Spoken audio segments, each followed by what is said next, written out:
Bonjour à toutes et à tous et bienvenue dans ce flash d'information. D'ici décembre 2025, la ville de Cotonou abritera un nouveau port de pêche d'un montant total de 72 millions d'euros. Cette nouvelle infrastructure dédiée aux activités de pêche artisanale et semi-industrielle va permettre de moderniser les installations actuelles et de stimuler l'activité économique dans le pays. C'est un projet qui a pris forme grâce à un accord de financement signé par Romuald Wadani, ministre d'État en charge de l'économie et des finances, et l'ambassadeur du Royaume des Pays-Bas, Joris Jurien, prévu pour couvrir une zone d'environ 8 hectares à Roulakodji. Ce nouveau port artisanal sera doté d'installations modernes et sécurisées permettant de stimuler les activités commerciales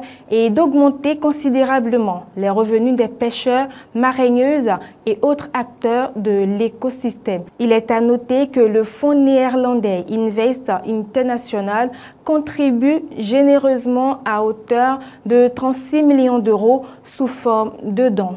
Le film Dahomey, documentaire sur la restitution au Bénin des 26 trésors royaux du royaume de Dahomey en novembre 2021, a remporté ce samedi 24 février l'Ours d'or du meilleur film au Festival international du cinéma de Berlin en Allemagne. Réalisé par la franco-sénégalaise Mati Diop, cette coproduction internationale entre la France, le Sénégal et le Bénin retrace l'histoire des œuvres d'art africains pillées à l'époque coloniale et exposées en France. Le film présente également une discussion d'étudiants de l'université d'Abomey-Calavi qui échangent sur l'actualité de rapatriement des biens culturels.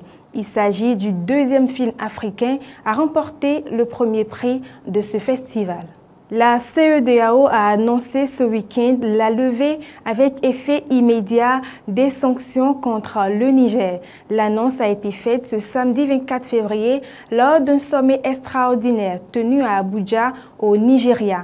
Les frontières de l'espace aérien nigérien seront rouvertes, les transactions financières entre les pays de la CEDEAO et le Niger de nouveau autorisées et les avoirs de l'État nigérien dégelés pour des raisons humanitaires. En conférence de presse ce lundi 26 février, le ministre des Affaires étrangères du Bénin a indiqué que cette décision n'est que la matérialisation du souhait du président de la République du Bénin de concert avec ses pairs de la communauté. Et parlons toujours de cette actualité, quel est l'impact économique de cette décision sur le Bénin? La réponse dans cet élément. La CEDEAO vient de faire volte-face et a ordonné donc à ses organes de reprendre le contact avec le Niger dans le cadre donc de la crise qui secoue ce pays à la sous-région ouest africaine. C'est heureux d'apprendre une décision comme ça. C'est heureux et c'est un grand soulagement pour le peuple nigérien et surtout pour le peuple béninois de reprendre donc langue avec son voisin du Nord pour reprendre donc les activités économiques, pour reprendre la coopération sociale, pour reprendre donc les allers-retours entre Niamey et les autres villes donc du Niger et le Bénin. Aujourd'hui, avec la levée donc de cet embargo des mesures de restriction, la suspension donc des décisions à l'encontre du Niger, je crois que la première conséquence, c'est le remboursement de la dette intérieure du Niger vis-à-vis de ses partenaires. Le Niger va pouvoir entrer en possession donc de ses comptes à la Banque centrale des États de l'Afrique de l'Ouest pour pouvoir donc solder, pour pouvoir rembourser ce qu'il doit.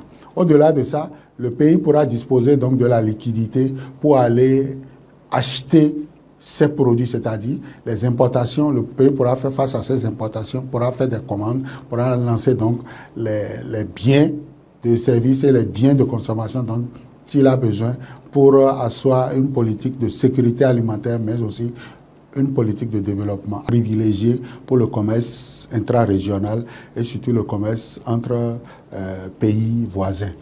Et donc le Niger est le deuxième, je crois bien, après le Niger, non, après le Togo, le Niger est le deuxième pays fournisseur donc des produits agroalimentaires, notamment les espèces caprins, bovins et que sais-je encore. Le Niger nous fournissait ça. Au-delà de ça, le Niger nous fournit aussi des produits céréaliers et des produits maraîchers comme l'oignon, bien d'autres choses. Et parallèlement, le Bénin aussi envoyait des produits agricoles pour asseoir quand même une certaine sécurité alimentaire. Donc, le Bénin va vendre un certain nombre donc, de surplus de son agriculture, notamment les tubercules, l'igname par exemple. Le Bénin allait vendre l'igname au niveau donc, de ce pays-là.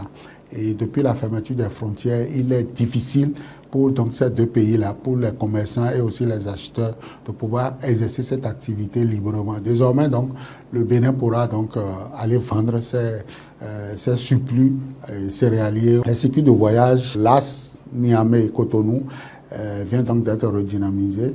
On pourra donc assister à ça. Dans le cadre du partenariat sous-régional entre les deux pays et les États-Unis, on avait donc en construction l'as routière du moins Cotonou-Niamey par le Millennium Corporate, où un financement a été alloué par les Américains. Et ce financement était donc en souffrance avec donc la crise. Désormais, on pourra donc reprendre l'as et le projet d'Assa Cotonou pour le bitumage donc de la route pourra donc se poursuivre dans sa phase normale. Vous voyez, donc c'est toute une batterie d'activités économiques qui pourront donc reprendre entre le Niger et le Bénin.